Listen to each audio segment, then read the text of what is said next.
Assalamualaikum warahmatullahi wabarakatuh. Alhamdulillah, salatu wassalamu ala rasulillah, ma ba'd. Kaum muslimin yang dirahmati Allah subhanahu wa ta'ala, persyaratan untuk menjadi seorang guru, untuk menjadi seorang ustadz, seharusnya adalah orang-orang yang berilmu. Orang-orang yang bisa membuat muridnya, membuat jamaahnya semakin memiliki rasa takut kepada Allah subhanahu wa ta'ala. Ketika muridnya atau jamaahnya menghadiri majelisnya, mereka mendapatkan ilmu yang bermanfaat. Yang tadinya tidak memahami bagaimana akidah yang benar menjadi faham. Yang tadinya tidak mengetahui bagaimana cara yang benar untuk beribadah kepada Allah menjadi tahu. Maka itu baru ustadz. Jadi intinya, syarat menjadi ustadz, menjadi guru itu adalah harus memiliki ilmu. Karena tugasnya memberikan ilmu kepada orang lain. Mustahil orang yang tidak memiliki ilmu kemudian bisa memberikan ilmu. Ibarat orang yang tidak memiliki uang, maka mustahil bisa memberikan uang kepada orang lain. Pepatah Arab mengatakan, faqadis syai' lam yu'tih. Orang yang tidak memiliki sesuatu, maka tidak akan bisa memberikan sesuatu.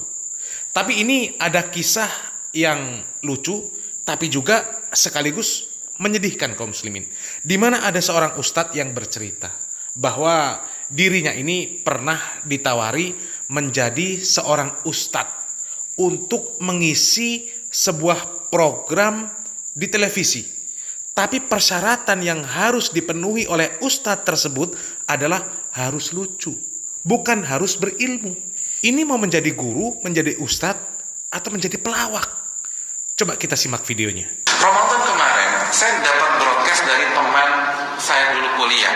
Dia tawarin, Zul, mau ikut ini nggak, mau ikut casting nggak? Salah satu stasiun TV ingin mencari ustadz untuk program Ramadan mereka, Ramadan yang lalu. Saya dapat ini. Dan salah satu syaratnya harus lucu. Harus lucu. Nggak ada syarat harus menguasai Al-Quran, nggak ada. Tidak ada syarat menguasai hadis, nggak ada.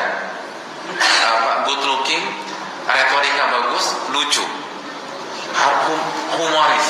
Itu standarnya sekarang. Saya ingin bertanya, ketika ginjal kita sakit, apakah kita mensyaratkan dokter kita harus lucu? Saya nggak peduli dia jago apa nggak, yang penting lucu dulu. Kalau dia bisa buat saya ketawa, saya mau datang ke dia. Enggak kan? Kita nggak peduli dia mau lucu kayak mau enggak kayak, asal dia kompeten di bidangnya. Jadi kaum muslimin, kabar-kabar yang seperti ini kan ada lucunya, ada mirisnya. Kok bisa syarat untuk menjadi seorang ustadz itu harus lucu, harus humoris, harus good looking, tidak perlu ilmu, tidak perlu menguasai Al-Quran dan Sunnah? Ya kalau syarat untuk menjadi pelawak seperti itu, iya. Kalau syarat menjadi ustadz seperti itu, maka itu namanya musibah. Musibah besar. Mau dibawa kemana umat Islam ini? Mau dibawa kemana kaum muslimin? Akhirnya ketika mendengar ceramah dari ustadz-ustadz yang seperti itu, bukannya semakin pintar, tapi malah semakin bodoh. Setelah menonton ceramah ustadz-ustadz tersebut, tidak ada ilmu yang didapat. Bukan ilmu yang didapat, tapi malah mendapatkan modal untuk melawak.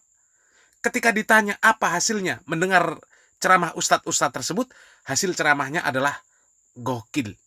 Ya, ceramahnya lucu. Setelah menonton ceramah si ustadz tersebut, tetap tidak sholat, tetap tidak menutup aurat, tetap merokok, tetap bermusik, tetap menipu, malah justru semakin pandai melakukan perkara-perkara yang dibenci oleh Allah dan Rasul-Nya. Pandai apa? Pandai melawak. Karena ustadznya mengajarkan lucu-lucuan. Yang ditampilkan itu lucunya, bukan ilmunya. Dan melawak itu kaum muslimin banyak sekali keburukannya. Di antaranya orang yang melawak itu akan membuat perkataan-perkataan dusta. Yang penting orang lain atau jamaahnya yang mendengar bisa tertawa. Ini hati-hati para ustadz yang mempunyai sampingan pelawak. Sambil ngustad, sambil melawak supaya jamaahnya banyak. Pelawak-pelawak ini kaum muslimin dilaknat oleh Allah Subhanahu wa taala. Kata Nabi Muhammad SAW, Allah Subhanahu wa Ta'ala itu melaknat orang yang membuat cerita atau perkataan dusta yang tujuannya untuk membuat sebuah kaum tertawa. Dan kemudian di hadis lain, Rasulullah SAW mengatakan bahwasanya banyak tertawa itu bisa mematikan hati kaum muslimin. Kalau sudah isinya melawak, maka biasanya akan kumpul dua masalah tersebut. Membuat cerita dusta dan kemudian tertawa terbahak-bahak. Ini terkumpulnya dua keburukan. Maka hati-hati. Dan ini banyak terjadi, na'udzubillah min dzalik.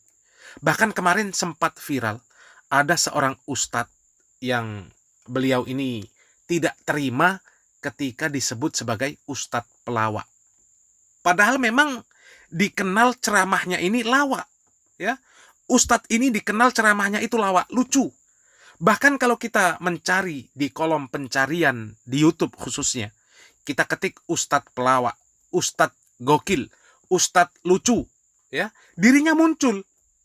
Meskipun bukan muncul di posisi paling atas, meskipun bukan nomor 1, tapi muncul namanya, muncul videonya.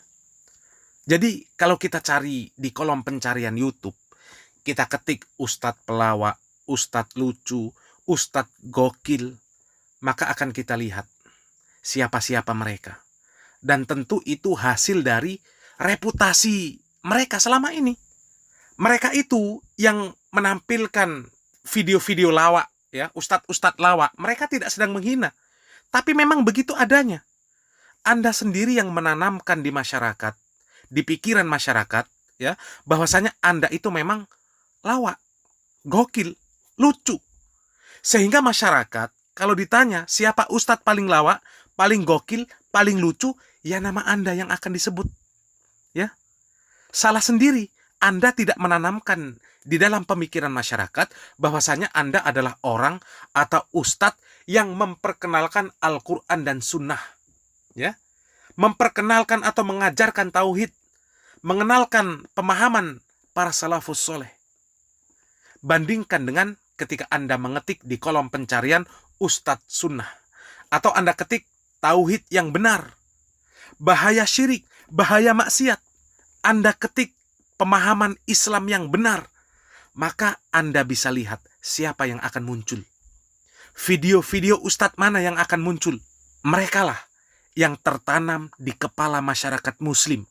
Bahkan terekam di server Google sebagaimana adanya. Ya. Merekalah yang mengajarkan tauhid, mengajarkan Al-Quran dan Sunnah, mengajarkan pemahaman yang benar, mengajarkan bagaimana menjauhi kesyirikan, mengenal kesyirikan. Ya, itulah yang dikatakan jejak digital tidak bisa menipu. Bayangkan, antum bayangkan, ketika nanti di hadapan Allah Subhanahu wa Ta'ala dibongkar semua isi server dari Google tersebut, ya.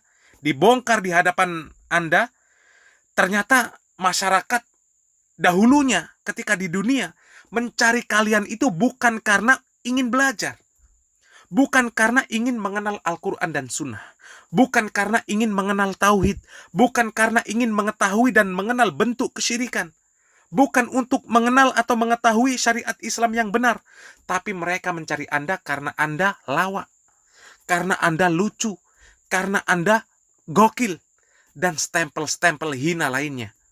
Ya, itu stempel hina. Lawak, lucu, gokil. Ya. Dan kita berdoa kepada Allah Subhanahu wa Ta'ala, semoga Allah Subhanahu wa Ta'ala memberikan taufik dan hidayahnya kepada kita semuanya, sehingga kita bisa mengikuti pemahaman agama yang benar, pemahaman agama Nabi Muhammad SAW dan para sahabatnya radhiyallahu anhum ajma'in. Karena tidak ada pemahaman yang wajib kita ikuti kecuali pemahaman mereka radhiyallahu anhu wa radu'an.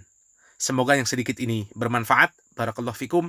Wassalamualaikum warahmatullahi wabarakatuh.